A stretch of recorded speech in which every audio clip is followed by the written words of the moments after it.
This channel does not promote any violent, harmful, or illegal activities. All content provided by this channel is meant for an educational purpose only.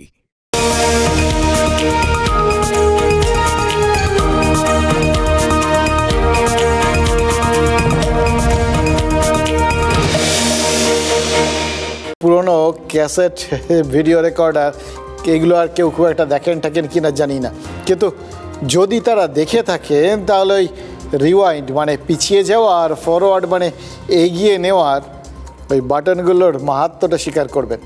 একটা switch টিপে কীরকম পিছিয়ে যাওয়া যেত, show করে ঘুরে যেত ক্যাসেটটা, আর আরেকটা ক্যাসেট ওই আরেকটা সুইচ সেই ক্যাসেটটাকে এগিয়ে দিত অনেকটা, যেরকম যতটা চান আর কি। তো আজকে আমরা শুরুতে একই সঙ্গে দুটো বাটন প্রেস করেছি আগে পিছে করে। প্রথমে রিওয়াইন্ড করেছি মানে পিছিয়েছি, তারপর ফরওয়ার্ড করেছি মানে এগিয়েছি। তার কারণ কি?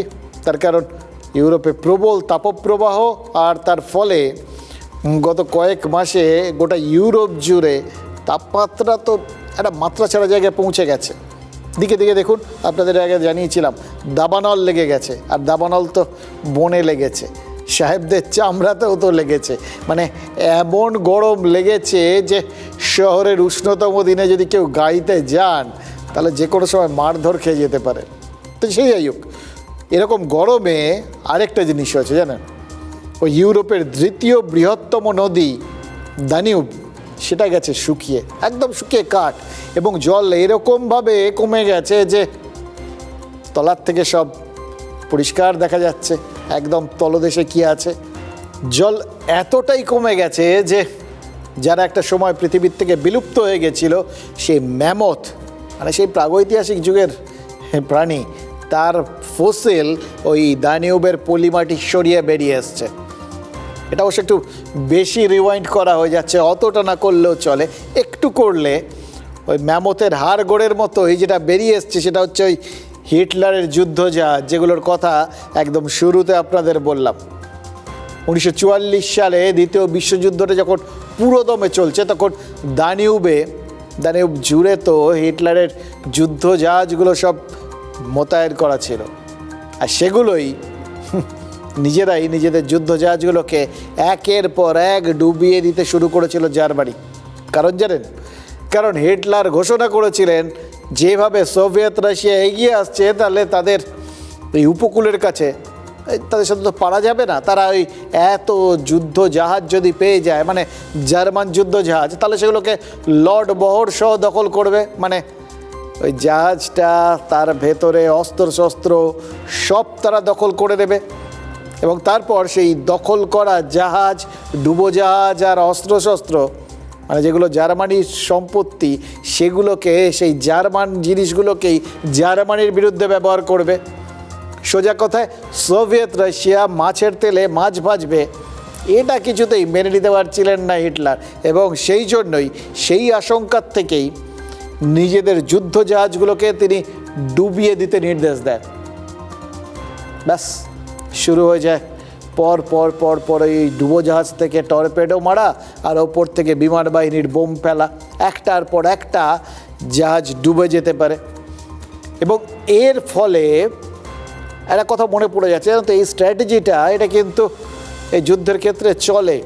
মানে ধরুন এটা এই জিনিসটা রাশিয়া এক সময় করেছিল, যখন হিটলারের বাহিনী এগিয়ে আসছিল, তারা এক একটা গ্রাম, এক একটা জায়গা ছেড়ে যখন পিছিয়ে যাচ্ছে, তখন সেখানকার যাবতীয় জায়গাগুলো তো জনবসতি সব খালি করে দিচ্ছিল, তাদের পরবর্তী জায়গায় নিয়ে চলে যাচ্ছিল, আর সেই যে জায়গাগুলো ছেড়ে আসছিল সেই জায়গাগুলো যাবতীয় কুয়ো টুয়োর মধ্যে বিষ মিশিয়ে দিচ্ছিল, যাতে জার্মান বাহিনী এসে তারা জল ব্যবহার না করতে পারে, বা জল খেলে ব্যাস ওই বিষের প্রকোপে মরে যেতে পারে।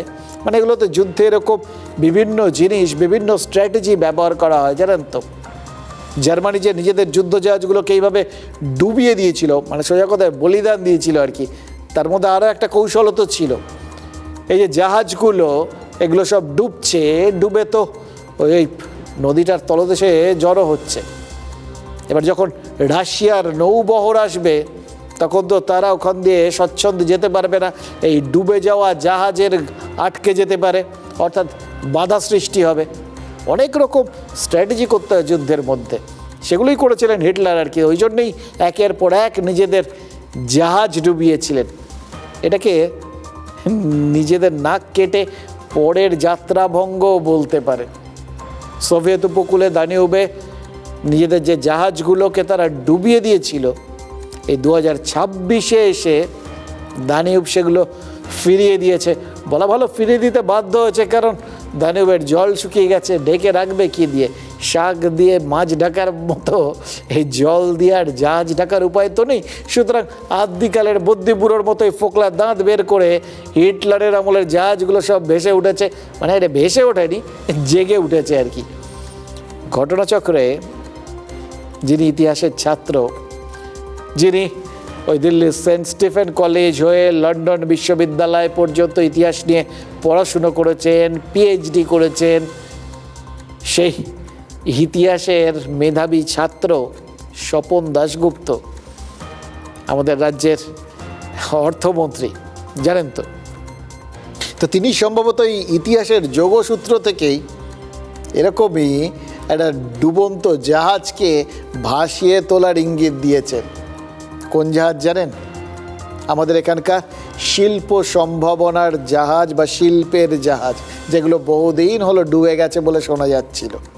সত্যি কথা বলতে কি, এক সময় এটা কিন্তু খেয়াল করে দেখুন, সেই চাঁদ সওদাগরের কথা ভাবুন তো।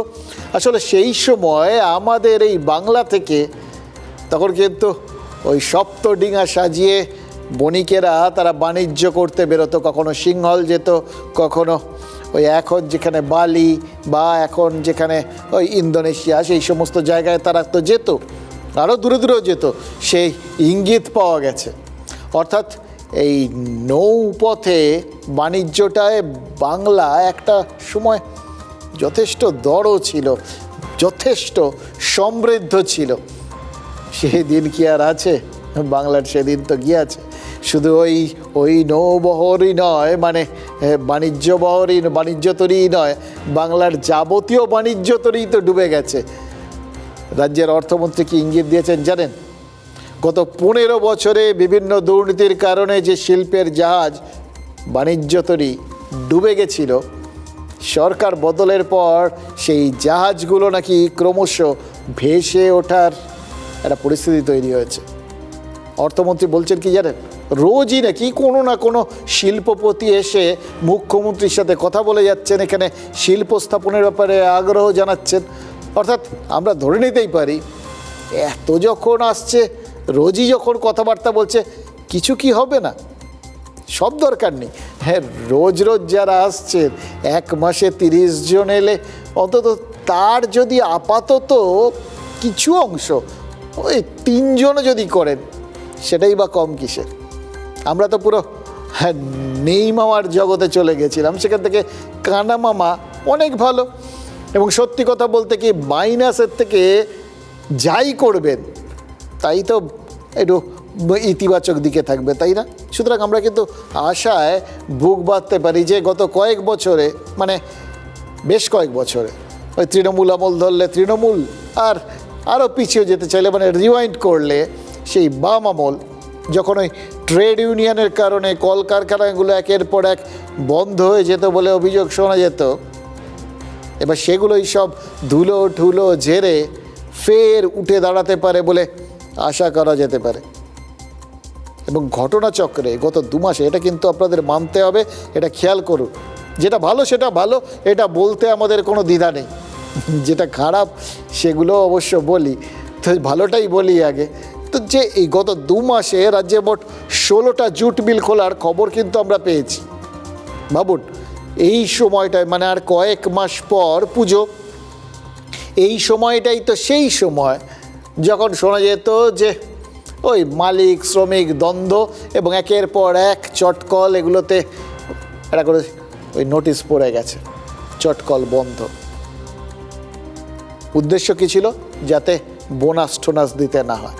প্রত্যেকবার এই এক কাণ্ড হতো। কিন্তু এইবার রাজ্যের শ্রমমন্ত্রীর উদ্যোগে নাকি মালিক শ্রমিক দ্বন্দ্ব মিটিয়ে কারখানাগুলো খোলা শুরু হয়ে গেছে। মানে যেখানে পুজোর আগে কারখানা লক আউটের খবর পেতাম, সেখানে কারখানা খোলার খবর পাচ্ছি। এটা ব্যতিক্রমী। এবং চমকে দেওয়ার মতো খবর, ভালো লাগার মতো খবর, এটা নিয়ে তো কোনো সংশয় নেই। এবার অর্থমন্ত্রীর কথা যদি ধরেন, তাহলে এরকম চমক তো তারা আমাদের ধারাবাহিকভাবে দিতে চলেছেন। স্বপন দাশগুপ্ত কি বলেছেন জানেন? যে সিঙ্গুরে টাটাদের জাহাজ ভাসাতে চেয়েছিল সিপিআইএম, আর যে জাহাজ তৃণমূলের আন্দোলন টর্পেডো মেরে ডুবিয়ে দিয়েছিল, সেই টাটাদের জাহাজও নাকি তারা ফের ভাসাতে চাইছেন। সিঙ্গুর হোক বা অন্য কোথাও, যেখানেই হোক, কিন্তু টাটাদের বিনিয়োগ নিয়ে নাকি বর্তমান সরকারের শিল্পমন্ত্রী খুব আশাবাদী। ইনফ্যাক্ট এটা তো আমি নিজে দেখেছি, আমার সঙ্গে এইখানে যখন কথাবার্তায় বসেছিলেন তাপস রায়, তখন কিন্তু তিনি বলেছিলেন তিনি টাটাদের ফিরিয়ে আনতে বাড়তি উদ্যোগী হবেন।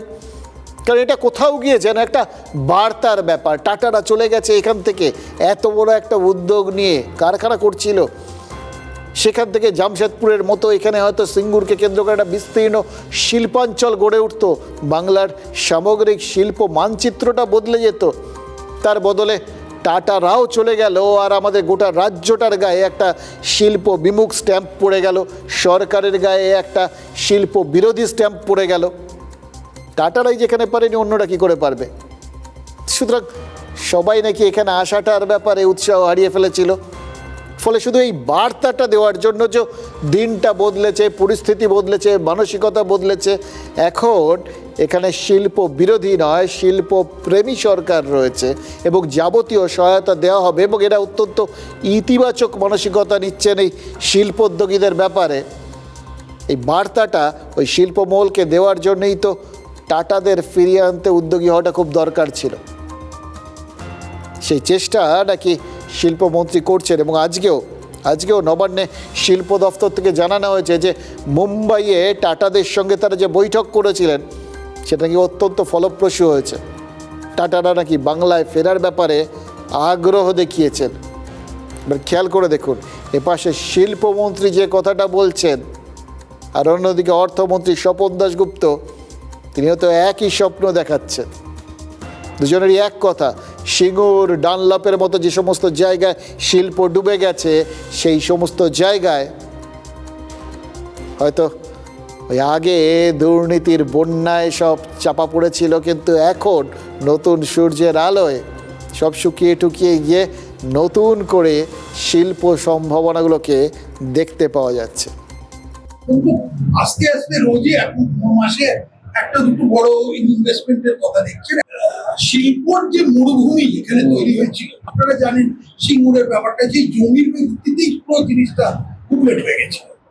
এখন যেখানে এই অ্যাসেটগুলো পুরো অকাজ বেকার অকেজো হয়ে পড়ে আছে, সেগুলোকে আবার কাজে লাগানো ইন্ডাস্ট্রিয়াল ইউজে, মানে ম্যানুফ্যাকচারিং ইউজে বা লজিস্টিক্স এর ইউজে, আমি বলছি না যে শপিং মলের জন্য, এইগুলো করা একটু আমাদের দায়িত্ব। আর আমরা এক এক করে দেখতে চাইছি যে কিরকম এগুলো করা যায়। স্বপন যদি মধুর এমন হোক সে মিছে কল্পনা, জাগিও না আমায় জাগিও না। না দেখুন, না জেগে তো উপায় নেই, কারণ স্বপন দাশগুপ্ত নিজে আমাদের জাগতে বলছেন। মুশকিল হচ্ছে, আমরা তো দিনের শেষে ঘর পোড়া গরু। এই সমস্ত ভালো ভালো কথা শুনলে ভালো লাগে, কিন্তু ওপর দিকে তাকালে সিঁদুরে মেঘ দেখতে পাই। কারণ গত 15 বছর ধরেই তো এরকম শুনছি, বিজিবিএস বলে একটা জিনিস হতো, প্রচুর শিল্পপতি আসতো এবং আমরা দেখতাম শিল্প একদম লাফিয়ে লাফিয়ে চলে আসছে, মানে গোটা রাজ্যটা ভেসে যাচ্ছে, মোটামুটি এরকম পরিস্থিতি সৃষ্টি হতো।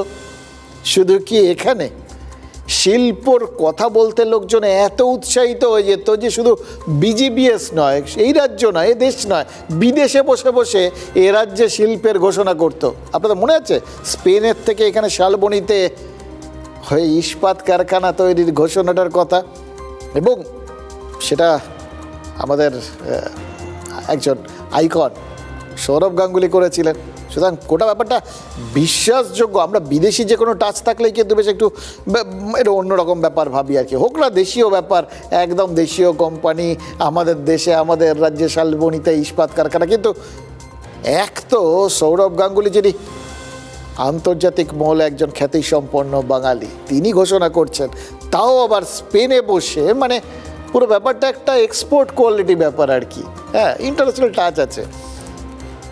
হয়েছিল তো ফলে আমাদের স্বপ্নটপ্নগুলো সেদিন আমরা ইংরেজিতে দেখেছিলাম, জানেন, স্প্যানিশেও দেখে থাকতে পারি, তা আমাদের দেশটাও দেখেছিল, রাজ্যটাও দেখেছিল, কিন্তু তারপর তো যাই হোক, যে এতদিনে মানে যেরকমভাবে এগোচ্ছিল মনে হচ্ছিল এরপর স্পেন থেকে শালবনি ডেলি প্যাসেঞ্জারই হবে আর কি, কিন্তু তার বদলে ইস্পাত কারখানাটা স্বপ্নই থেকে গেছে। যাক, কি আর করা যাবে। এবার দেখুন, সময়ের সঙ্গে সঙ্গে সব কিছুই যখন বদলায় তখন পশ্চিমবঙ্গের এই শিল্পের ছবিটা কতদিন না বদলে থাকবে বলুন তো? নিশ্চয়ই বদলাবে, অন্তত এই আশাটা তো আমরা রাখতেই পারি। অন্তত যেভাবে শুকিয়ে যাওয়া দানিউবে দ্বিতীয় বিশ্বযুদ্ধের জাহাজ ভেসে উঠেছে, তাহলে এই রাজ্যে শিল্পের ডুবে যাওয়ার সম্ভাবনাটা ভেসে উঠবে না, আশা আমরা করছি। এবং অর্থমন্ত্রীর ওপর আমরা 100% বিশ্বাস করছি, তার কথায় তারপর নির্ভর করছি। আশায় বাঁচে চাষা, একটা কথা কতবার বলি, কিন্তু তাও ক্লিশে হয় না, জানেন তো। কারণ আমরা রোজ ওই সকাল বিকেল যেভাবে সুপ্রভাত আর শুভরাত্রি বলি, সেগুলো কি আর ক্লিশে হয়? প্রত্যেক দিন নতুন সকাল আসে, প্রত্যেক দিন আমাদের রাত ঘুম পাড়ায়। সুতরাং এই আশায় বাঁচে চাষা, এটা আমাদের জীবনের কিন্তু একদম একটা আপ্তবাক্য হয়ে রয়েছে। ওই জন্যই তো আসানসোলের একটা হাসপাতালের আশা মরতে মরতেও মরছে না। আসলে আমরা সাম্প্রতিককালে বেশ কিছু বদলাতে দেখেছি তো, যেটা হারিয়ে যাওয়া জিনিস ফিরে আসতে দেখেছি, অনেকগুলো জিনিস দেখেছি, এ রাজ্যেই দেখেছি। আপনাদের মনে আছে ওই কিশোর কুমারের মূর্তির তলায় সেই ফলকটা বদলে গেছিল? বাম আমলে সুভাষ চক্রবর্তীর উদ্যোগে মিঠুন চক্রবর্তী, গৌতম ঘোষের নাম লেখা যে পদকটা ছিল যখন এই কিশোর কুমারের মূর্তিটা বসানো হয়েছিল, তারপর তৃণমূল আমলে সেটা বদলে গিয়ে তৃণমূলের নেতাদের সব নাম লেখা হয়ে গেছিল। সেটা তো এই বদলের ধাক্কায় আবার বদলে গেছে, কিন্তু এবার বদলে বিজেপির কারোর নাম আসেনি, তার বদলে সেই মানে মুছে যাওয়া যে নামটা, অর্থাৎ বাম আমলের নামগুলো, যেটা আসল নাম, সেই সুভাষ চক্রবর্তীর নাম, মিঠুন চক্রবর্তীর নাম সব ফিরে এসছে, সেই পুরনো ফলকটাই ফিরে এসছে। ওই দানিউবের থেকে যেটা ডুবিয়ে দিয়েছিল সেটাকে ফিরিয়ে দেওয়ার মতো, ওই জাহাজগুলোর মতো ব্যাপারটা, বুঝতে পেরেছেন তো? এই একই স্বপ্ন আসানসোলেও তো দেখা হচ্ছে। আসানসোলের বিদ্যানন্দপুরে সিদ্ধার্থ শঙ্কর রায়ের আমলে একটা হাসপাতাল তৈরি হয়েছিল। দেখুন, সরকারি স্বাস্থ্য ব্যবস্থা নিয়ে আজকাল আমাদের যতই অভাব অভিযোগ থাক, সিদ্ধার্থ শঙ্কর রায় যখন মুখ্যমন্ত্রী ছিলেন তখন কিন্তু ওই বিদ্যানন্দপুরে বেশ ভালো হাসপাতালটা তৈরি করেছিলেন, সমস্ত বন্দোবস্ত করে তৈরি করেছিলেন, এবং আশেপাশের 12টা গ্রামের মানুষের ভরসা ছিল কিন্তু এই হাসপাতালটা। তারপর যথারীতি সরকার বদলেছে, বাম আমল এসছে, বদল তো দরকার না? সুতরাং হাসপাতালটা বদলে গেছে, হাসপাতাল থেকে ডিমোশন হয়েছে, স্বাস্থ্যকেন্দ্রে পরিণত হয়েছে। এরপর তৃণমূল আমল, আর একটু বদল তো হতেই হবে। ওই বাম আমলের কোনো কিছু তো তারা রাখেননি, তো বামেরা হাসপাতালকে স্বাস্থ্যকেন্দ্রে পরিণত করেছিল, কুচপরোয়া নেই, আমরা ওটাকে ধ্বংসস্তূপে পরিণত করে দেবো। তাই হয়েছে, শুধুমাত্র 2টো ঘর টিম করে রয়েছে, তাতে কোনো রকমে ওই ফার্স্ট এইডটুকুনি হয়, তার বাইরে কিচ্ছু হয় না। এবার সরকার পাল্টেছে, নতুন সরকার, নতুন জমানা। এখন এর থেকে আর ডিমোশন কি হবে? সুতরাং একটু যদি দেওয়ালে পিঠ থেকে গেলে যেরকম একটা ঘুরে দাঁড়ানোর সম্ভাবনা দেখা দেয়, এখন সেরকম হচ্ছে আর কি। শিল্পের সম্ভাবনা যেরকম নতুন করে জেগে উঠছে বলে অন্তত আশা করছি। স্বপনবাবু আমাদের স্বপন দেখাচ্ছেন, তো সেরকমই এই আসানসোলের বিদ্যানন্দপুর আশা করছে তাদের এই স্বাস্থ্যকেন্দ্র তার হারানো স্বাস্থ্য ফিরে পাবে। দেখুন, শিল্পের মতো স্বাস্থ্যও যাতে পুনরুদ্ধার হয়, তার জন্য কিন্তু ইতিমধ্যেই ওই 10-12টা গ্রামের মানুষ রাজ্য সরকারের দ্বারস্থ হয়েছেন। আমরাও তুলে ধরছি, একটু দৃষ্টি আকর্ষণ করছি। নতুন সরকার যেভাবে শিল্পের দিকে তাকাচ্ছেন, সেইভাবে স্বাস্থ্যের দিকেও নিশ্চয়ই ফিরে তাকাবেন। নিশ্চয়ই দেখবেন যাতে বিদ্যানন্দপুরের দাবিটা পূরণ হয়, ঠিক যেরকম ওই বাম আমলে কিশোর কুমারের মূর্তির তলার ফলকটা সেটা ফিরে এসছে মাঝখানের আমলটাকে মুছে দিয়ে।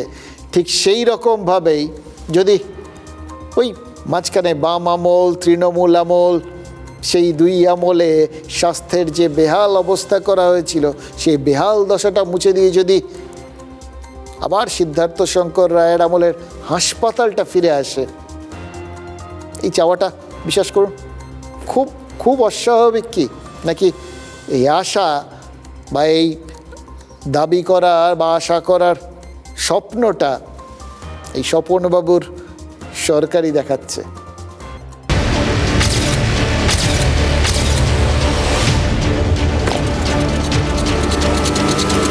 তৎকালীন কংগ্রেস আমলে তখন মুখ্যমন্ত্রী ছিলেন সিদ্ধার্থ শঙ্কর রায়, উনি নিজে এসে উদ্বোধন করেছিলেন। তখন প্রথম টাইম হসপিটালের ব্যবস্থাটা খুব অতি সুন্দর ছিল পরিপূর্ণ হাসপাতাল। মুখ্যমন্ত্রী সিদ্ধার্থ শঙ্কর রায়ের হাতে উদ্বোধন হওয়া হাসপাতাল ছিল জঙ্গল ঘেরা বিদ্যানন্দপুরের একমাত্র ভরসা। আজ সেই হাসপাতালের ভবনই হয়ে গিয়েছে পোড়ো বাড়ি। বাম আমলে স্বাস্থ্যকেন্দ্রে পরিণত হয়েছিল। আর তৃণমূল জমানায় হাসপাতালের যাবতীয় কাজকর্মের জায়গা বলতে চিকিৎসকের কোয়ার্টার। এখন যেটা হাসপাতাল হিসাবে ইউজ হচ্ছে, ব্যবহার হচ্ছে, এটা ডাক্তার তরুণ মুখার্জির ব্যক্তিগত কোয়ার্টার ছিল, মানে অ্যাজ এ ডক্টর। এখানে উনি ডাক্তারবাবু ছিলেন, এই কোয়ার্টারটা ওনার ছিল। এখন এই একটি কোয়ার্টার বেঁচে আছে, বাকি সব কোয়ার্টারগুলো ধূলিসাৎ হয়ে গেছে। চিকিৎসকের দু কামরা নিজস্ব বাসভবনেই চলছে যাবতীয় চিকিৎসা। স্থায়ী কর্মী ও ল্যাব টেকনিশিয়ানের অভাবে বেহাল পরিকাঠামো সামাল দিতে হিমশিম খাচ্ছেন অস্থায়ী চিকিৎসক। একটা এএনএম নাই, ফার্মাসিস্ট আছে, কোনো অ্যাসিস্ট্যান্ট আর কিছু নাই। দুজন অ্যাসিস্ট্যান্ট ছিল, একটা হচ্ছে অফিস অ্যাসিস্ট্যান্ট আর একটা ক্লারিক্যাল অ্যাসিস্ট্যান্ট। ক্লারিক্যাল অ্যাসিস্ট্যান্টকে তুলে নিয়েছে, আর অফিস অ্যাসিস্ট্যান্ট এখনও আসে, 3 মাস ধরে পয়সা পাচ্ছে না বলে সে আসা বন্ধ করে দিচ্ছে। পরিকাঠামো তলানিতে ঠেকলেও হাসপাতালের প্রয়োজন যে কতটা প্রতিদিনের ভিড়ই তা প্রমাণ করে। এখনো তো হাসপাতাল ভালো না, এরকম আমাগোই হয় না। এই জায়গার উপরেই ভরসা করতে হবে। হ্যাঁ, আমাদের কিছু হইলে এই জায়গায় আসি, নাহলে বড় একটা রোগ হলে অপারেশন হলে আসানসোল পাঠায়। মানুষ চাইছে হাসপাতালের সার্বিক পরিষেবা ফিরে আসুক। সেই আবেদনে সাড়াও দিয়েছে নতুন সরকার। আশার কথা শুনিয়েছেন এলাকা থেকে নির্বাচিত রাজ্যের 2 মন্ত্রী অগ্নিমিত্রা পাল ও ডাক্তার অজয় পোদ্দার। অবশ্যই আমরা এই বিষয়গুলো দেখব। আমাদের কাছে খবর পাঠান। আমি তো বারবার করে আপনাদের বলছি, হেলথ সেন্টার বললেন ডাক্তার নেই, অথচ 100টা পেশেন্ট আসছে। এগুলো খবরগুলো জানান। আমরা প্রত্যেকটা বিষয়ে মাননীয় স্বাস্থ্যমন্ত্রীর সাথে কথা বলে আমরা ব্যবস্থা করবো। সবচেয়ে ভালোভাবে কাজ হবে, সুষ্ঠুভাবে হবে, আর তার মানে বাউন্ডারি হবে, হাইমাস্ট লাইট হবে, ডক্টর হবে, সব কিছু। এখন তো কিছু নেই, সব ব্যবস্থা আপনি উইদিন 2-3 মান্থস দেখবেন শুরু হয়ে গেছে।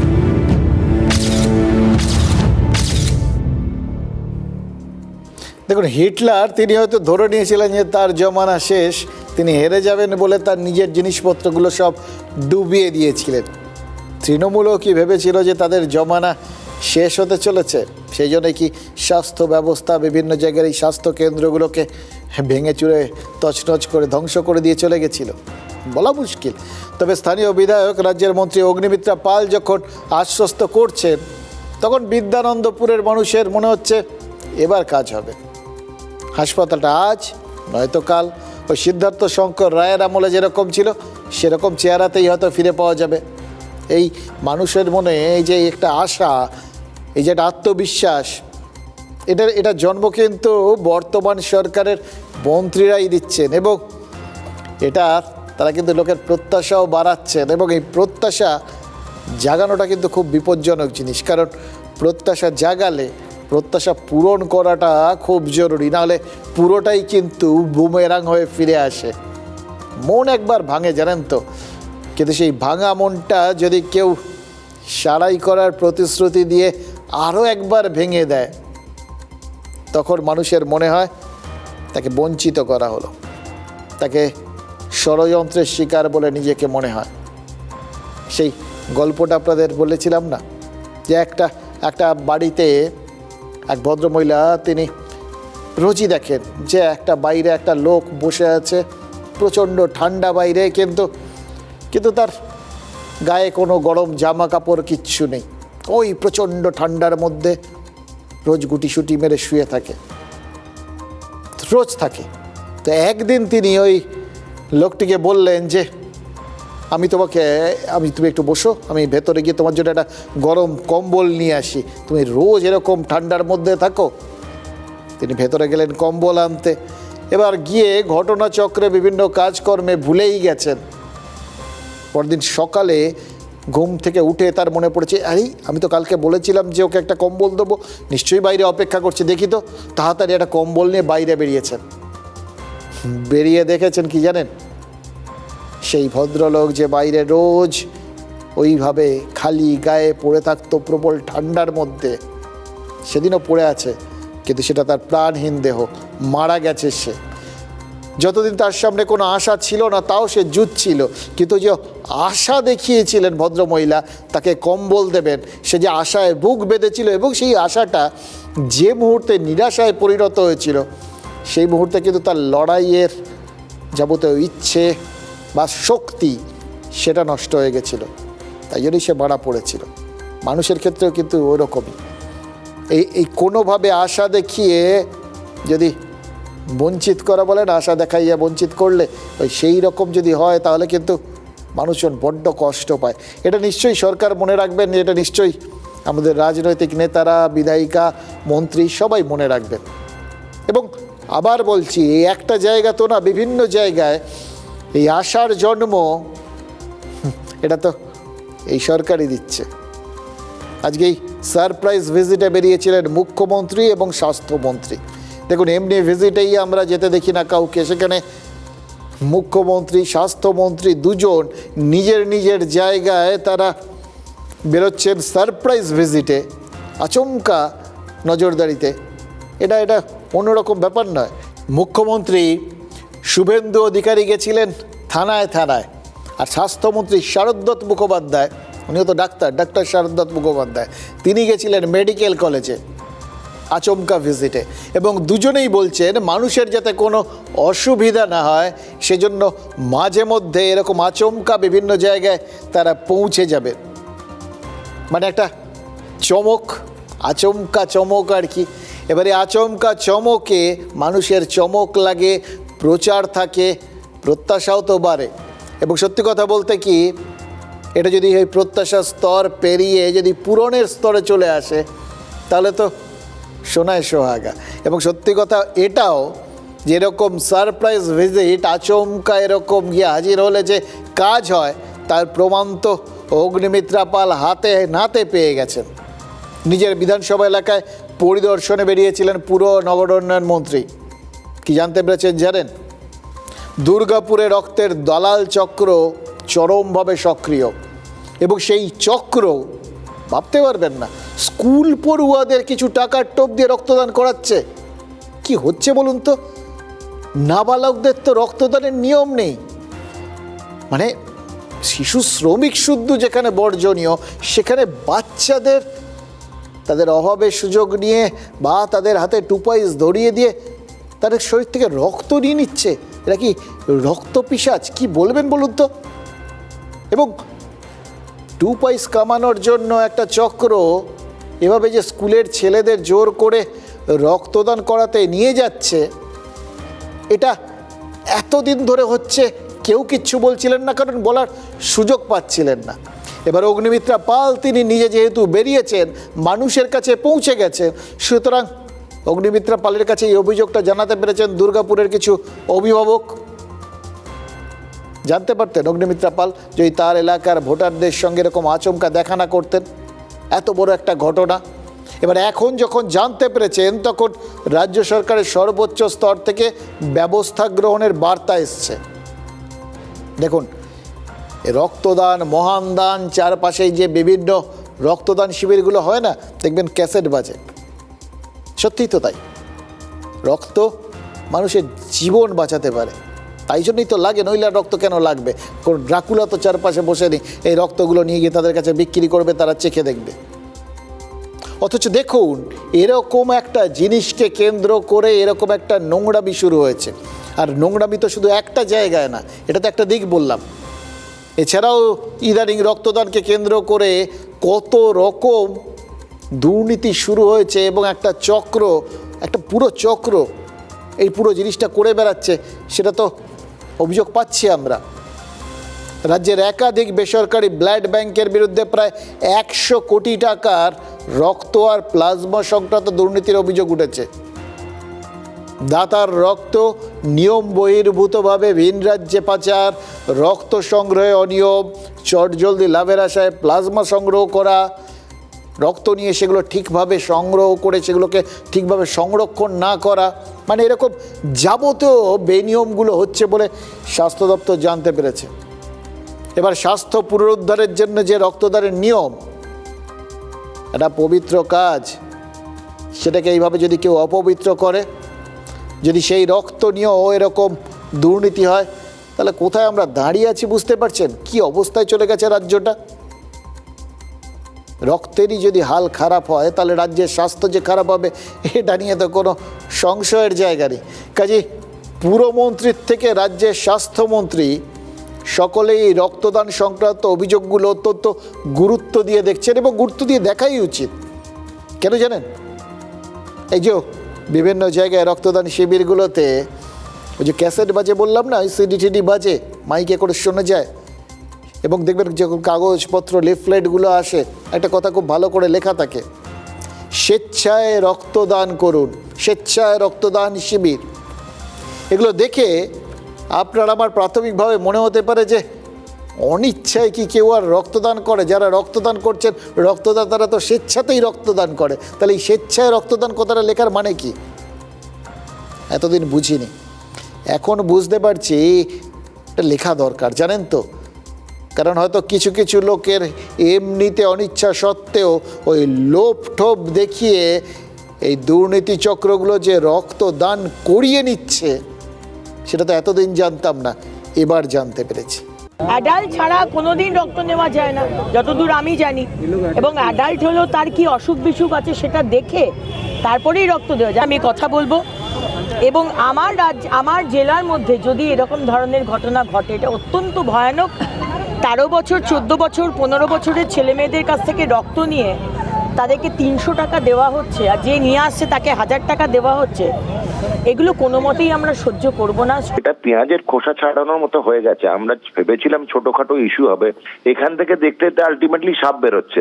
নাবালকদের কাছ থেকে রক্ত নেওয়া হচ্ছে। আরো আর একটা জিনিস জানেন, যারা যারা রক্ত দান করছেন তাদের নর্মাল মাত্রার বেশি রক্ত টেনে নেওয়া হচ্ছে, যেমন 500 ml, 550 ml, 450 ml, এইগুলো কিন্তু তাদের কাছ থেকে করা হচ্ছে। কেন? যাতে বেশি মাত্রায় প্লাজমা পেতে পারে। নাবালকের কাছে রক্তটা দণ্ডনীয় অপরাধ, যারা নিয়েছে তাদের ব্যাপারে বলি তদন্ত হচ্ছে, কঠোরতম ব্যবস্থা এবং দেওয়া হবে। এবং শুনলেন শারদদাস মুখোপাধ্যায়ের কথা। স্বাস্থ্যমন্ত্রী যা বললেন তা তো রীতিমতো বিপজ্জনক। বিপজ্জনক শুধু না, কতটা আশঙ্কাজনক একটা পরিস্থিতির সৃষ্টি হয়েছে ভাবুন। কিছু টাকার লোভ দেখিয়ে বেশি বেশি রক্ত টেনে নিচ্ছে এই বাচ্চাগুলোর শরীর থেকে, নাবালকদের শরীর থেকে। রক্ত লোককে দিতে লাগে কেন? শরীরে রক্ত কমে যাওয়ার জন্য। আর সেখানে রক্ত নেওয়াই হচ্ছে বেশি বেশি করে, যাতে তার শরীর থেকে তো রক্তই চলে যাবে, তাকে তো তখন রক্ত দিতে হবে। জীবনের সংশয় হতে পারে যে কোনো সময়। সে পরিস্থিতির সৃষ্টি করছে কিছু লোক শুধুমাত্র আর্থিক মুনাফার জন্য। এদের হাতে টাকা দিচ্ছে, যারা নিয়ে আসছে সেই আর কাঠিদের টাকা দিচ্ছে। মানে এই রক্ত এরপর কত টাকায় বিক্রি করবে ভাবুন তো। রক্ত কারা চান? মুমূর্ষ যাদের রোগী রয়েছে, সেই সময় তারা প্রাণ বাঁচাতে গিয়ে তো নিজেরা ধনে প্রাণে মরবেন, সেই পরিস্থিতিও তো তৈরি করে দিচ্ছে এরা। কতভাবে পুরো সমাজটা অসুস্থ হয়ে যাচ্ছে বুঝতে পারছেন। মন্ত্রীরা আশ্বস্ত করেছেন যে এই রাজ্যের শিল্প থেকে স্বাস্থ্য সব কিছুই তার হারানো গৌরব ফিরে পাবে। খুব ভালো কথা, আমরা বিশ্বাস করতে চাইছি, আমরা ভাবতে চাইছি যে ইতিহাসের পুনরাবৃত্তি ঘটবে। যে বাংলাকে দেখে গোখেল বলেছিলেন what Bengal thinks today, India thinks tomorrow, সেই বাংলার স্বপ্ন দেখাচ্ছেন বর্তমান সরকারের প্রতিনিধিরা। এটা ভাবতে খুব ভালো লাগছে। কিন্তু যদি ভাবেন রাজনীতিকদের কাজই তো ওটা, এটাও তো আমরা শুনে শুনে দেখে দেখে অভ্যস্ত হয়ে গেছি। ওরা তো শুধু স্বপ্নই দেখান। আগে যারা ছিলেন তারাও স্বপ্ন দেখাতেন, এরাও স্বপ্ন দেখাচ্ছেন। স্বপ্নটা আর বাস্তবে কোনোদিন রূপায়িত হয় না। এটা যদি সেরকম স্বপ্ন দেখানো হয় তাহলে একরকম, আর নয়তো যদি আসানসোলের মানুষের মতো আশায় বুক বাঁধতে চান তাহলে কয়েকটা কথা বলি। এখন পর্যন্ত যা যা হয়েছে, 3টে মাস তো হলো মোটামুটি নতুন সরকারের, ছোট্ট শিশু সরকার হিসেবে সময় দেওয়াটা দরকার, কিন্তু দিনের শুরুটা দেখে ইঙ্গিত তো পাওয়া যায়। এখন পর্যন্ত কিছু কিছু ক্ষেত্রে ইতিহাসের পুনরাবৃত্তি যে হচ্ছে না তাও তো নয়, মারাত্মক পরিবর্তন, মারাত্মক কিছু হয়তো এখন অবধি চোখে পড়েনি, হয়তো এখন অবধি যেগুলো কাজকর্মগুলো হচ্ছে সেগুলো সবই সংশোধনমূলক কাজ, অর্থাৎ যেভাবে বলছেন যেভাবে করছেন সরকার সবই ওই কারেক্টিভ মেজার্স, যা যা ভুল হয়েছে সে ভুলগুলো ঠিক করার চেষ্টা চলছে, হোক। কিন্তু তার সঙ্গে সঙ্গে সংগঠনমূলক কাজ, কনস্ট্রাকটিভ যেগুলো নতুন করে তৈরি হবে সেগুলো তো হওয়ার দরকার। ওই জন্যই বলছি যে এই বদলগুলো শুধু ওই মুখের কথায় থাকলে হবে না, এই বদলগুলো এগুলো কিন্তু বাস্তবে হতে হবে, জানেন তো। আপনাদের মনে আছে সুভাষচন্দ্র বসু তরুণের স্বপ্ন বলে একটা বই লিখেছিলেন? স্বপ্ন জিনিসটাকে সবাই কিন্তু এমনভাবে তুলে ধরেন যাতে তার সঙ্গে একটা বাস্তবের জায়গা থাকে, কোথাও গিয়ে স্বপ্নকে বাস্তবে মিলতে হয়। ওই বইটার এক জায়গায় নেতাজি কী বলেছিলেন মনে আছে? দেশের স্বার্থকে সবার ওপরে স্থান দিতে হবে আর তার জন্য নিঃস্বার্থভাবে কাজ করতে হবে। ঘটনাচক্রে তরুণদের স্বপ্ন এই মুহূর্তে সব থেকে বেশি যে জন্যে আলোচনায় চলে এসছে সেটাও তো এই তরুণদের জন্যেই, এবং তাদের কথাও তো এটাই, দেশ আগে পরে রাজনীতি, তাই না? ঠিক ধরেছেন, জেন জিদের কথাই তো বলছি। দিল্লির যন্তর মন্তরের আন্দোলনের পর সবার মনে এই প্রশ্নটা উঠতে শুরু করেছিল, ওই ককরোচ জনতা পার্টি কী করবে? আপনার মনে আছে যারা ওখানে যন্তর মন্তরে ককরোচ জনতা পার্টির লোকজন, মানে ওই জেন জির ছেলেমেয়েরা আর কি, যারা ওখানে ধর্ণা দিয়েছিল, যখন ধর্মেন্দ্র প্রধান তিনি পদত্যাগ করে ফেললেন, যখন ধর্ণাটা উঠে গেল, তারা যাওয়ার সময় পুলিশ আঙ্কেলদের অনেককে বলে গেছিল আবার কিন্তু দেখা হবে এর পরের আন্দোলনটার সময়। তো সেই পরের আন্দোলনটা কি, সেটা আদৌ আছে না নেই, এটা নিয়ে অনেকের মনেই আগ্রহ ছিল।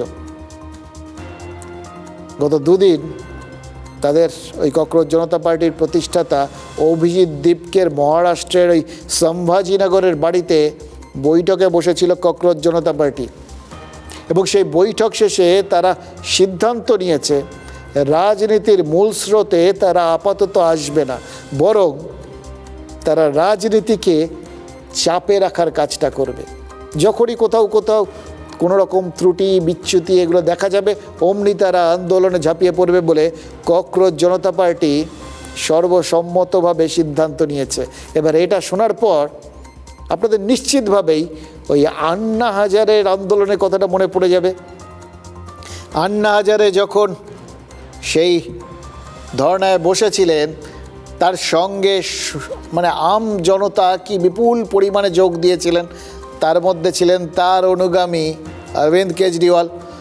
পরবর্তী ক্ষেত্রে অরবিন্দ কেজরিওয়াল যাবতীয় সেই আন্না হাজারের সেই ধর্নার সুফলটা সঙ্গে নিয়ে নিজে একটা রাজনৈতিক দল খুলে ফেলেছিলেন, আপ। এবং সেই আপ চারপাশে তো মানে থামস আপ দেখিয়ে বেরিয়েছিল, সবাইকে বিভিন্ন রকম আশা দেখিয়েছিল, স্বপ্ন দেখিয়েছিল, এমনকি দিল্লিতে তারা সরকার পর্যন্ত গঠন করে ফেলেছিল, পাঞ্জাবে সরকার গঠন করে ফেলেছিল। কিন্তু পরবর্তী ক্ষেত্রে বহু ক্ষেত্রেই দেখুন সব আশা তারা যা দেখিয়েছিল সেগুলো আলটিমেটলি থামস আপ ক্যাঁচকলা হয়ে গেছে কিনা এই আলোচনায় যাচ্ছি না, কিন্তু এটা তো ঘটনা তারা দিনের শেষে আরও একটা রাজনৈতিক দলে পরিণত হয়েছিল। সুতরাং রাজনৈতিক দলে যখনই পরিণত হয়ে যায় কোনো একটা স্বপ্ন, তখন কিন্তু তার সাথে বাকি রাজনৈতিক দলগুলোর কোনো ফারাক থাকে না, বা রাজনীতিকে সাধারণ মানুষ যে চোখে দেখতে অভ্যস্ত সেই চোখেই দেখে। এই ককরোচ জনতা পার্টি বা জেন জি তারা এখন অবধি অন্তত এই যেই তারা বৈঠকটা করলো এটা থেকে বোঝা যাচ্ছে অন্তত এবার তারা সেই ফাঁদে পা দেওয়ার থেকে ফাঁদটা এড়িয়ে গেল আর কি। एक ऐतिहासिक जीत हुई है युवाओं की एंड उसके बाद हमें बहुत सारे क्वेश्चंस आए थे कि ये जो मूवमेंट है ये कहाँ जाएगा, किस राह पे जाएगा। हमें जितना लगता है वो है कि इस टाइम पे पॉलिटिकल पार्टी की जरूरत नहीं है, एक जन आंदोलन की जरूरत है। ঘটনা হলো পদ ভাবে আমি দেব, রথ ভাবে আমি, মূর্তি ভাবে আমি দেব, হাসে অন্তর্যামীর মতো হয়ে যাচ্ছে ব্যাপারটা। জেনজি ভাবছে তারা রাজনীতিকে চাপে রাখবে, তারা কি রাজনীতিকে একটু আন্ডার এস্টিমেট করছে। তাদের আগেই এই চাপে রাখার কাজটা মানে অরাজনৈতিক চাপ রাজনীতির একদম পছন্দ না, এবং যে কোনো কিছুতেই লাইমলাইট অর্থাৎ চাপে রাখার বিষয়টা সেটা কেউ অরাজনৈতিক কেউ তার কৃতিত্ব নিয়ে চলে যাবে, এটা রাজনীতি হতেই দেবে না। আরে তারা তো অভ্যস্ত মানুষকে চাপে রাখতে, আপনার আমার মতো সাধারণ মানুষকে চাপে রাখাটাই তো রাজনীতিকদের কাজ, সেটা করেই তো তারা অভ্যস্ত, সেখানে তাদের কেউ চাপে রাখবে মানতে পারে নাকি তারা কখনো? সুতরাং রাজনীতিকে চাপে রাখার কাজটা নিজেরাই নিজেদের কাঁধে তুলে নিয়েছে। মানে জেনজির আন্দোলন, তাদের পরবর্তী পরিকল্পনা, আমরা ভয় করছিলাম কি, আপনাদের বলেছিলাম লোকজনের কিছু ক্ষেত্রে পছন্দ হয়েছিল, কিছু ক্ষেত্রে পছন্দ হয়নি, যে জেনজির ওই আন্দোলনকে রাজনীতি হাইজ্যাক করার চেষ্টা করছে। হাইজ্যাক আরও অনেকে হয়তো করার চেষ্টা করছিল, কিন্তু এক্ষেত্রে তাদের পরিকল্পনাটাই তো হাইজ্যাক হয়ে যাচ্ছে। কিভাবে? ঝাড়খণ্ডে পাবলিক সার্ভিস কমিশন আর ঝাড়খণ্ড স্টাফ সিলেকশন কমিশনের পরীক্ষার প্রশ্নপত্র ফাঁস হয়েছিল, আবার প্রশ্নপত্র ফাঁস। মানে আমাদের এখানকার প্রশ্নপত্রগুলো না, ওই আগে যে দোল খেলার সময় বেলুন কিনতাম, সব ম্যাক্সিমাম বেলুন আলটিমেটলি কিন্তু লিক বেরোতো, ফুস করে জলগুলো বেরিয়ে যেত। সেই অবস্থা হচ্ছে আমাদের এখানকার পরীক্ষাগুলো, পরীক্ষা হয় আর প্রশ্নপত্র লিক হয়, এটাই যেন নিয়ম হয়ে গেছে। এবার তার বিরুদ্ধে ওই ঝাড়খণ্ডের ওই কাণ্ডটার প্রশ্নপত্র ফাঁসের বিরুদ্ধে যন্তর মন্তরের ধাঁচে আন্দোলন শুরু হয়েছে। ছাত্রনেতা দেবেন্দ্রনাথ মাহাতো অনশনও শুরু করেছেন। এবার ঘটনাচক্রে দেখুন, ওই যন্তর মন্তরের আন্দোলনটা ছিল কেন্দ্রের বিজেপি সরকারের বিরুদ্ধে। নিটের মতো একটা সর্বভারতীয় পরীক্ষার প্রশ্নপত্র ফাঁসের বিষয়টা, সেটা এই আন্দোলনে আসলে মূল কারণ ছিল, আন্দোলনের জ্বালানি হিসেবে কাজ করেছিল। আর ঝাড়খণ্ড, সেখানে যে আন্দোলনটা শুরু হয়েছে সেখানেও ওই জ্বালানির কাজ তো করছে প্রশ্নপত্র ফাঁস, কিন্তু সেখানকার আন্দোলনটা ঝাড়খণ্ড মুক্তি মোর্চার সরকারের বিরুদ্ধে। যে ঝাড়খণ্ড মুক্তি মোর্চা এখন পর্যন্ত ইন্ডি জোটের সদস্য এবং বিজেপি বিরোধী, ওটা ছিল বিজেপির বিরুদ্ধে, এটা বিজেপি বিরোধী সরকারের বিরুদ্ধে। সেই ইন্ডি জোটের শরিক ঝাড়খণ্ড মুক্তি মোর্চার বিরুদ্ধে ছাত্রদের আন্দোলনে তাই সমর্থন যেরকম সোনাম ওয়াংচুক জানিয়েছেন, ঠিক একইভাবে ককরোচ জনতা পার্টি জানিয়েছে, আর তার সঙ্গে ঠিক সেইভাবেই বিজেপিও জানিয়েছে। এটাই হচ্ছে সব থেকে মজা। ওদিকে সোনাম ওয়াংচুক ওই অনশনরত ছাত্রনেতার সঙ্গে কথা বলছেন, অভিজিৎ দীপকে বলেছেন রাঁচির আন্দোলনে প্রয়োজন হলে তাদের সদস্যরাও যোগ দেবেন, আর বিজেপি তারাও এটাতে পুরোদস্তুর নেমে পড়ে সমর্থন দিয়ে বসে আছে। এবার ভাবুন, আস্তে করে কোন জায়গায় একটা ছোট্ট ফারাক দেখা যাচ্ছে, এবং এই ফারাকটা কতটা ইঙ্গিতবাহী বুঝিয়ে বলি। দিল্লিতে প্রশ্নপত্র বিরোধী এই আন্দোলনের সময় কোন রাজনৈতিক নেতা নেত্রীরা গিয়ে হাজির হয়েছিলেন? রাহুল গান্ধী, প্রিয়াঙ্কা গান্ধী, অখিলেশ যাদব, মানে যাবতীয় ইন্ডি জোটের নেতারা তারা ঝাঁপিয়ে পড়েছিলেন, মনে আছে আপনাদের? এমনকি প্রধানমন্ত্রীর বাড়ির কাছে ধর্নায় বসে পড়েছিলেন রাহুল, প্রিয়াঙ্কা। এটা কখনো দেখা যায়নি অতীতে।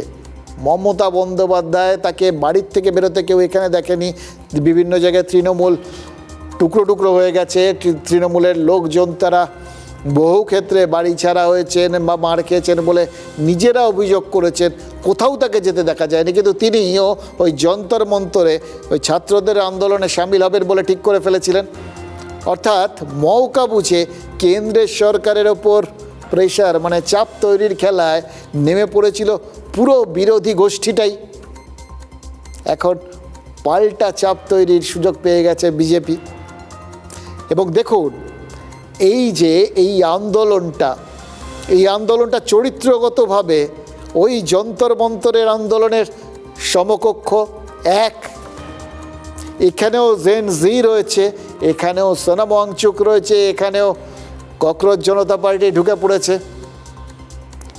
এবার সেইখানে ওই যন্তর মন্তরের ওই ধর্নাটার সময় যেহেতু ওটা বিজেপির বিরুদ্ধে কেন্দ্রের সরকারের বিরুদ্ধে হয়েছিল, কোথাও গিয়ে জেন জির সঙ্গে একটা ফারাক তৈরি, একটা দূরত্ব তৈরি হয়ে গেছিলো কেন্দ্রীয় সরকারের, দুটো যুযুধান বলে মনে হচ্ছিল, যেটা হয়তো একটা সরকারের পক্ষে একটা রাজনৈতিক দলের জন্য একটা নেতিবাচক বিষয় বলেই ধরতে হবে। কে চান একটা বড় অংশের জনসমর্থনকে নিজের বিরুদ্ধে চলে যেতে দিতে?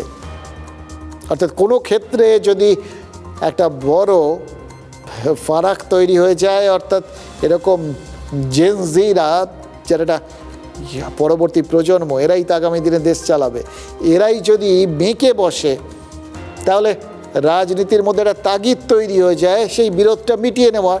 সেই পিছিয়ে আসা সেটা কিন্তু বিজেপি করেছিল। ধর্মেন্দ্র প্রধান তিনি নিজে তাকে পদত্যাগ করানো হয়েছিল, পুরো পরীক্ষা ব্যবস্থার আমূল সংস্কার করা হয়েছে, 47 জন আধিকারিক পরীক্ষা নিয়ামক তাদের সাসপেন্ড করা হয়েছে।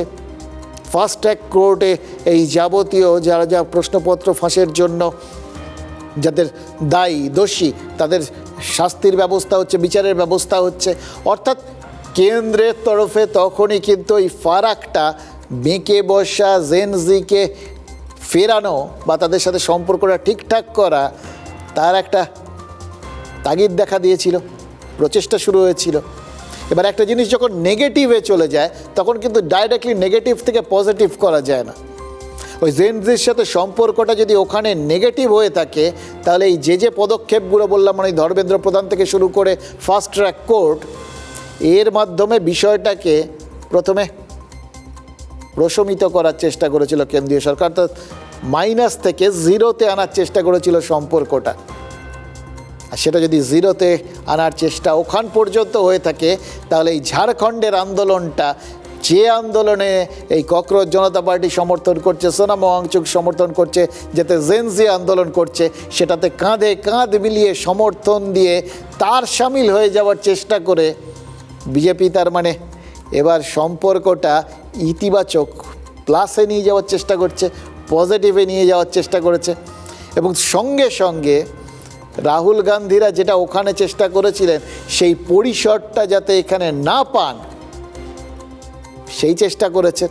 অর্থাৎ ওখানে রাহুলরা যদি সামান্য পরিসর পেয়েও থাকেন, এখানে রাহুলদের জোট সঙ্গী হেমন্ত সোরেনের পায়ের তলার থেকে মাটি সরিয়ে নেওয়ার পাল্টা চাল দিচ্ছে বিজেপি। ঝাড়খণ্ডের মুখ্যমন্ত্রী হেমন্ত সোরেনের হাতেই তো সে রাজ্যের শিক্ষা দপ্তর, ফলে প্রশ্ন ফাঁস বিরোধী আন্দোলনটা সরাসরি কিন্তু ঝাড়খণ্ডের মুখ্যমন্ত্রীর বিরুদ্ধেই যাচ্ছে বলে আপনাদের ধরে নিতে হবে। ওখানে যদি শিক্ষামন্ত্রী পদত্যাগ করে থাকেন, তাহলে তো এখানে মুখ্যমন্ত্রীকে পদত্যাগ করতে হবে। মানে বুঝতে পারছেন এর ফল কতটা সুদূর প্রসারী। নিটের প্রশ্নপত্র ফাঁস বিরোধী আন্দোলনের পর এত দ্রুত পাল্টা সুযোগ যে পেয়ে যাবেন, সেটা হয়তো বিজেপির কোনো নেতাই ভাবেননি। বরং জেন জিকে অন্যভাবে তাদের সাথে সম্পর্কটা স্বাভাবিক করতে হবে, তাদের সঙ্গে মিলে যেতে হবে, তাদের সঙ্গে নেমে এসে তাদের মতো করে গোটা ব্যাপারটা করতে হবে, এটাই তো তারা ভেবেছিলেন। ওই জন্যই তো নিত্য নতুন ইনস্টাগ্রাম পেজ তৈরি হচ্ছিল। কেন্দ্রীয় মন্ত্রী, কেন্দ্রীয় বিজেপি নেতারা তারা সবাই মিলে ইনস্টাগ্রামে ওই বিভিন্ন রিলস পোস্ট করছিলেন, এবং দেখে মনে হচ্ছিল যে তারা দেশের ওই 34% হবু ভোটারের সাথে সরগড় হতে চাইছেন, মানে যারা ওই পরবর্তী লোকসভা নির্বাচনের মূল ফ্যাক্টর হতে পারে। দেশের জেন জিরাই তো 29-এর ওই মোট ভোটারের 34%। বলছিলাম না কদিন ধরে, কাজেই পার্সেন্টেজটা ম্যাটার করে। তাদের কাছে পৌঁছতে ওই জন্য কেন্দ্রীয় মন্ত্রী এবং বিজেপি নেতারা টেকনিক্যালি সাউন্ড হতে চাইছিলেন, টেকনিক্যালি নিজেদের না কোথাও গিয়ে আপগ্রেড করতে চাইছিলেন। এমনকি প্রধানমন্ত্রী স্বয়ং যেভাবে দু একদিন অন্তর অন্তর ইনস্টাগ্রামে বার্তা দিচ্ছিলেন, নিজেই রিল করছিলেন, তাতে কিন্তু মনে হচ্ছিল ওই যন্তর মন্তরের আন্দোলনটা তারা কেস স্টাডি হিসেবেই নিয়েছেন, সেটা থেকে শিক্ষা নিতে চাইছেন এবং বুঝেছেন এটাকে অগ্রাহ্য করা যাবে না, এখানে ইগো দেখিয়ে লাভ নেই, এটার সঙ্গে আস্তে আস্তে হাঁটতে হাঁটতে এটাকে কোথাও গিয়ে নিজের সপক্ষে নিয়ে চলে আসতে হবে। এই শিক্ষাটা একবার একজন আমার এক সহকর্মী আর কি, খুব ভালো গাড়ি চালাতেন, আমাদের একটা জায়গায় যখন কাজ করতাম তার ড্রাইভার ছিলেন, তার কাছ থেকে শিখেছিলাম। জানেন তো, একবার একটু দূরে যাচ্ছিলাম, আমতলার কাছাকাছি, ওইখানে দেখবেন রাস্তাটা দুপাশে অনেকটা খাদ, রাস্তাটা উঁচু, দুপাশে খানিকটা নেমে যায় আর কি, তারপর ঢালু হয়ে গিয়ে তারপর জমি। বেশ খুব জোরে চালাতো সেই যেতে যেতে তখন হালকা বৃষ্টি হয়ে গেছে, হঠাৎ দেখলাম গাড়িটা স্কিড করে এই খাদ বেয়ে নামছে, বুক ধুকপুক মানে থেমে গেছে আর কি, যে কোনো সময় গাড়ি উল্টে যাবে। তখন অ্যাম্বাসেডার গাড়ি ছিল, বেশ খানিকটা এইভাবে নেমে যাওয়ার পর হঠাৎ দেখলাম সে হ্যাঁচকা টান মেরে গাড়িটা রাস্তার ওপর তুলে নিয়ে এলো। বেশ খানিকক্ষণ কারোর মুখে কোনো কথা নেই, ধাতস্থ হওয়ার পর যখন সবে শ্বাসটা ছেড়েছি তখন ওই ড্রাইভার বন্ধু আমাকে জিজ্ঞেস করলো, কিছু শিখলেন? আমি বললাম কি? বলে যখন দেখবেন গাড়ি এরকম খাদের মধ্যে গড়িয়ে যাচ্ছে, স্কিড করছে, তখন শুরুতেই তাকে কোনো রকমে হ্যাঁচকা টান মেরে রাস্তায় ফেরানোর চেষ্টা করবেন না, উঠবে না, গাড়ি উল্টে যাবে। বরঞ্চ খানিকক্ষণ যেদিকে গাড়িটা স্কিড করছে সেদিকে হালকা করে স্টিয়ারিংটা ঘুরিয়ে রাখুন, গাড়িটার সঙ্গে ওই স্কিড করার গতি বা প্রকৃতির সঙ্গে গাড়িটার ওই গড়িয়ে যাওয়া এবং স্টিয়ারিংকে একাত্ম হতে দিন। যখন গাড়ির চাকায় নিয়ন্ত্রণটা একটু ফিরে আসবে তখন সেটাকে রাস্তায় ফেরান। এই রাজনৈতিক দল হিসেবে বিজেপিও সেটা করছে বলেই মনে হচ্ছে আর কি। প্রথমে আস্তে আস্তে ওই স্রোতটায় নিজেদের ওখানটায় মিশে যাচ্ছে, সেই স্রোতে বইতে বইতে তারপর স্রোতটাকে একটা সময় নিজেদের অভিমুখে, নিজেদের সুবিধে অভিমুখে তারা হয়তো ঘুরিয়ে দিতে চাইবেন। খেয়াল করে দেখুন, প্রথমে জেনজিকে ডিপ স্টেটের হাতের পুতুল টুতুল বলে তারা বুঝে গেছিলেন এতে হবে না, এতে বরঞ্চ আন্দোলন আরও জোরদার হবে এবং তাদের প্রতি বিরূপ মনোভাবটা বাড়বে। তার বদলে এই যা করছেন, ওই নরেন্দ্র মোদীর ইনস্টাগ্রাম রিল থেকে এই ঝাড়খণ্ডে জেনজির আন্দোলনে সামিল হওয়া, সমর্থন করা, এটার থেকেই বোঝা যাচ্ছে এই আন্দোলনটার মধ্যে থেকে এবার সেই আন্দোলনটাকেই কাজে লাগাতে চাইছেন, যে জিনিসটা তাদের বিরুদ্ধে ছিল সেইটাকেই কাজে লাগাতে চাইছেন বিজেপি নেতৃত্ব। সেই মোহাম্মদ আলীর বিখ্যাত বক্সার, তার ওই রোপ দ্য ডোপ সেই থিওরিটাকে কাজে লাগিয়ে, অর্থাৎ আপনাকে যখন প্রতিপক্ষ খুব মারবে, আপনি যে বক্সিং রিংয়ের দড়িটার উপর ক্রমাগত হেলে পড়বেন, একদম হেলে পড়েছেন, সেই জায়গার থেকে একটা আচমকা চাপ দিন সেই দড়ির ওপর এবং ছিটকে বেরিয়ে ওই দড়ির জোরটাকে কাজে লাগিয়ে প্রতিপক্ষকে নক আউট করে দিন। নিজের নেতিবাচক জিনিসটাকে ইতিবাচক করে প্রয়োগ করুন। সেটাই তো তারা করছে, চাপ কমাচ্ছে চাপ দিয়ে। অর্থাৎ এক্ষেত্রে হেমন্ত সোরেন সরকারের ওপর চাপ দিয়ে এতদিন ধরে তাদের ওপর যে চাপটা তৈরি হয়েছিল সেটা একদিকে কমানো এবং পাশাপাশি জেন জির সমর্থন সেটা ফিরে পাওয়ার অন্তত প্ল্যাটফর্ম তৈরির কাজে বিজেপি নেমে পড়েছে বলেই মনে হচ্ছে। Definitely we will go to Jharkhand and we stand with the students who are protesting there and we support their every demand. छात्रों को मुद्दों को सुना है, समझा है। 12 दिन से जो इस बरसात में यहाँ कष्ट कर रहे हैं, भारतीय जनता पार्टी और घटक दल पूरी मजबूती के साथ इस सरकार से इस छात्रों के कष्ट का जवाब खोजेंगे। দেখুন, এই ঝাড়খণ্ডের যে কাণ্ডটা হচ্ছে সেটাকে কেন্দ্র করে কিন্তু দুটো জিনিস আমরা পাশাপাশি দেখছি। একটা তো ব্যাখ্যা করলাম আপনাদের, এবং এর মধ্যে কিন্তু ওই কেন এখন পর্যন্ত রাহুল গান্ধী চুপ, মানে রাহুল গান্ধীর ইন্ডিজোটের শরিক তো হেমন্ত সোরেন, সুতরাং তাকে চাপে ফেলার এই সুযোগটা বিজেপি নেতৃত্ব ছাড়ছেন না, সেই দাবি তুলে দিয়েছেন। এবং পাশাপাশি এই তারা কিন্তু ওই হেমন্ত সোরেন গদি ছাড়াও এটা নিজেরা বলা শুরু করে দিয়েছেন। মানে সব রকমভাবে তাদের ওই কেস স্টাডি ফলো করে, যন্তর মন্তরের কেস স্টাডি ফলো করে তাদের কিন্তু বিষয়টাকে ঘোরানোর একটা চেষ্টা দেখতে পাচ্ছি। ঠিক একইভাবে আরেকটা কেস স্টাডিও তো তারা মানে উঠে পড়ে ফলো করতে শুরু করেছেন, মানে কাটাছেঁড়া করতে শুরু করেছেন, এটা আমরা বুঝতে পেরেছি। এটা আরেকটা ঘটনাকে সেখান থেকেও তারা কোথায় ভুল হয়েছিল সেটা বোঝার চেষ্টা করছেন। বুঝতে পারছেন কোনটার কথা বলছি? ওই 3টে উপনির্বাচন হলো, 3টের মধ্যে একটায় বিজেপি জিতেছে কিন্তু 2টোয় হেরেছে।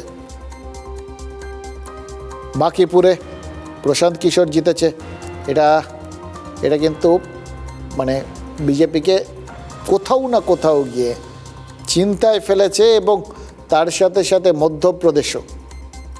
আর যেটা জিতেছে গুজরাট, সেটাকেও কিন্তু তারা দুশ্চিন্তার বাইরে রাখছেন। এবং সত্যি কথা বলতে গিয়ে প্রত্যেকটা ক্ষেত্রেই দুশ্চিন্তার তো কারণ রয়েছে, এবং কারণ যে রয়েছে সেটা বেশি করে বোঝা যাচ্ছে কেন জানেন?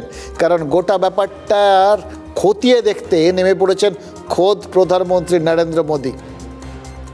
তাই জন্যই এই উপনির্বাচনে যে হারটা হয়েছে এই বাঁকিপুরে, সেটাকে কিন্তু এই একটা বেশ বিশেষ দৃষ্টিতে দেখতে হচ্ছে। এবার বিজেপি এই গোটা উপনির্বাচনটাকে কেস স্টাডি হিসেবে কেন নিচ্ছে? দেখুন, প্রশান্ত কিশোর শুধু জিতেছেন বলে নয়, এই উপনির্বাচন পর্বে বিজেপি কিন্তু মধ্যপ্রদেশের দাতিয়াতেও হেরেছে, গুজরাতের মঞ্জলপুরে জিতেছে, কিন্তু সেখানেও দুশ্চিন্তার অবকাশ রয়েছে, কারণ জয়ের ব্যবধান 70,000 কমে গেছে। ফলে প্রধানমন্ত্রীকে নড়ে চড়ে বসতেই হয়েছে। এই রেজাল্টটা বেরোনোর পরেই তিনি নীতিশ কুমারের সঙ্গে কথা বলেছেন। দলের বৈঠকে নিতিন নবীনের সঙ্গে তাকে আলাদাভাবে কথা বলতে দেখা গেছে, কারণ বিজেপি সভাপতি নিতিন নবীন তিনি সংসদে চলে যাওয়াতেই তো তার ছেড়ে যাওয়া আসন ওই বাঁকিপুরে ভোট হয়েছিল। ওটা তো তার একচ্ছত্র আধিপত্য ছিল, তার বাবা আগে জিততেন, তিনি জিততেন। এই হারের পর বিহারের মুখ্যমন্ত্রী সম্রাট চৌধুরীর সাথে পাটনায় তিনি বৈঠক করেছেন। ফলে দেখা যাচ্ছে যে প্রধানমন্ত্রী তিনি এত দ্রুত গোটা বিষয়টায় হস্তক্ষেপ করার পর বিজেপির সর্বস্তরে একটা তৎপরতা দেখা যাচ্ছে। এবার একটু আপনাদের ব্যাখ্যা করে বলি, বাঁকিপুরটা বিজেপির কাছে কেন ওই ওয়েক আপ কল বলে না, অ্যালার্ম, সেটা বলতে গেলে প্রথমেই বলতে হয় এই কেন্দ্রে প্রায় 1.5 লক্ষ ভোটার রয়েছেন যাদের বয়স 18 থেকে 29। এই বিধানসভা আসন পাটনা সাহিব লোকসভা আসনের মধ্যে পড়ে, এইবার পাটনা মিউনিসিপ্যাল কর্পোরেশনের মধ্যে পড়ে। মানে বুঝতে পারছেন, এটা একদম একটা শহুরে কেন্দ্র, সেখানে 1.5 লক্ষ জেনজি ভোটার, আর তারপর 50,000 ভোটে যেখানে জিততেন সেখানে 20,000 ভোটে হার। 1.5 লক্ষ জেনজি ভোটার, তারা কি কোথাও গিয়ে ওই যন্তর মন্তর কাণ্ডে প্রভাবিত হয়েছিলেন? মোট 70,000 ভোট সুইং হয়েছে। বুঝতে পারছেন কোথায় ব্যাপারটা গুরুত্বপূর্ণ? এমন একটা আসন যেখানে 1995 সাল থেকে বিজেপি জিতে আসছে। ফলে এটাকে কিন্তু হালকাভাবে নেওয়া যাচ্ছে না, এবং যন্তর মন্তরের পর প্রথম জনাদেশ হিসেবে এটাকে যদি বিবেচনা করা হয়, সেটা বিবেচনা করার মতো রসদ কিন্তু রয়েছে। প্রশান্ত কিশোর কেন জিতে গেলেন? শুধুই কি জেনজির রোষ? দেখুন, যন্তর মন্তরে তেজস্বী যাদবকে দেখা যায়নি, তাই কি আরজেডির তরুণ প্রজন্মের ভোট ব্যাংকেও পিকে থাবা বসাতে পেরেছেন?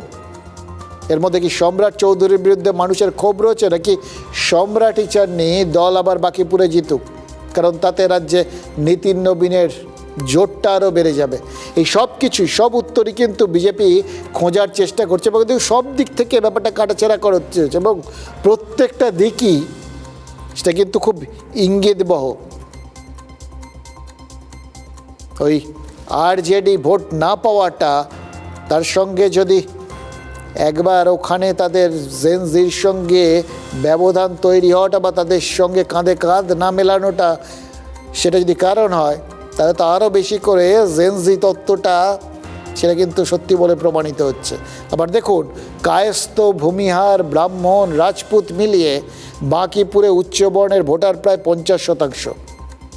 এতে বিজেপির একদম চাষ করে খাওয়ার জায়গা এটা, কিন্তু এগুলো দেখলেই বুঝবেন এই বিন্যাসটা।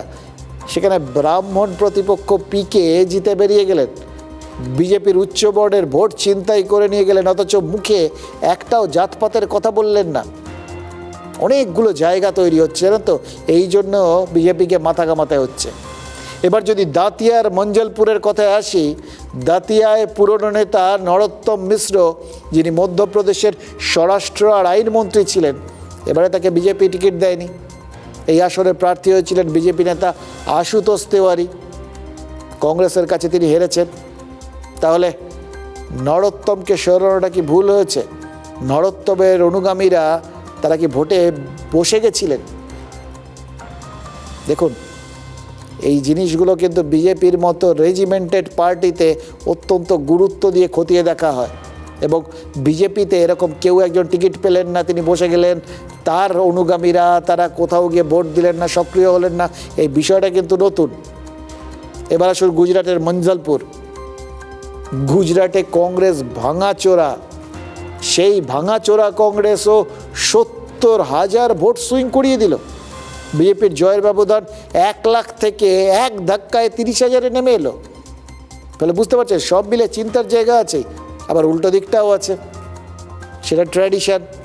অতীত বলছে বড় বড় বাই ইলেকশনে বিজেপি হেরেছে, কিন্তু তাদের আসল সময়ে কিচ্ছু ক্ষতি হয়নি, আবার তারা বড় জায়গায় বাউন্স ব্যাক করেছে।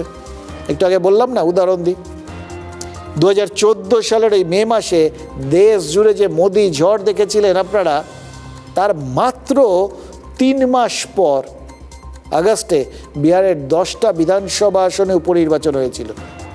6টা আসনেই লালু নীতিশ জোটের কাছে বিজেপি হেরে গেছিল। এর পরের মাসেই সেপ্টেম্বরে উত্তরপ্রদেশে 11টা বিধানসভা আসনের উপনির্বাচনে বিজেপি মাত্র 3টে জেতে, 8টাতে সমাজবাদী পার্টির কাছে হেরে গেছিল। 2017 বিজেপি সাংসদ তথা অভিনেতা বিনোদ খান্না মারা যাওয়ায় পাঞ্জাবের গুরুদাসপুর লোকসভা আসনটা খালি হয়েছিল। উপনির্বাচনে কংগ্রেসের সুনীল জাখরের কাছে হেরে গেছিল তারা, ব্যবধান প্রায় 2 লক্ষ। পরের বছর 2018 যোগী আদিত্যনাথ মুখ্যমন্ত্রী এবং কেশব প্রসাদ মৌর্য উপমুখ্যমন্ত্রী হওয়ায় গোরখপুর আর ফুলপুর লোকসভা আসনটা খালি হয়েছিল। উত্তরপ্রদেশের এই 2টো আসনেই উপনির্বাচনে সমাজবাদী পার্টির জয় জাতীয় রাজনীতিতে বড় চমক তৈরি করেছিল। আসুন 2022-এ আসানসোল, বিজেপি সাংসদ বাবুল সুপ্রিয় পদত্যাগ করে তৃণমূলে যোগ দেওয়ায় আসনটা ফাঁকা হয়েছিল। এই তৃণমূল কংগ্রেসের টিকিটে এই আসনে শত্রুঘ্ন সিনহা 3 লাখ ভোটের বিশাল ব্যবধানে জয়ী হয়েছিলেন। এই 5টা উদাহরণ, আর তার কাছাকাছি আর একটা উদাহরণ দিতেই হচ্ছে, একদম লেটেস্ট। 2024 সালের জানুয়ারি মাসে অযোধ্যায় রাম মন্দিরের প্রাণ প্রতিষ্ঠা হয়েছিল। তারপর মে মাসে লোকসভা নির্বাচনে অযোধ্যা, যেখানে সেই ফৈজাবাদ লোকসভা আসনে সমাজবাদী পার্টির কাছে হেরে গেছিল বিজেপি।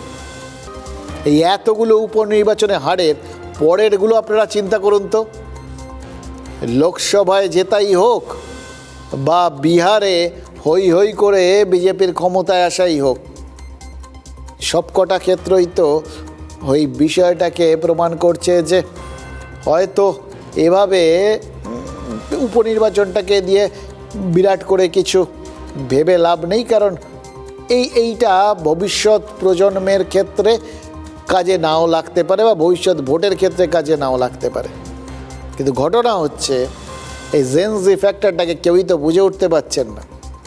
এই জেনজিদের ব্যাপারটাকে কেউ যেহেতু সহজভাবে নিচ্ছেন না, এবং এরা যে কোনো সময় চেনা হিসেবকে বদলে দিতে পারেন, এতদিন ধরে যা দেখে এসেছি সেটাকে বদলে দিতে পারেন, এটা ভেবেই কিন্তু প্রধানমন্ত্রীকে এতটা সক্রিয় হতে দেখছি আমরা, এবং এই উপনির্বাচনের ফলগুলো নিয়ে বিজেপিকে এত সক্রিয় হয়ে কাটাছেঁড়া করতে দেখছি আমরা।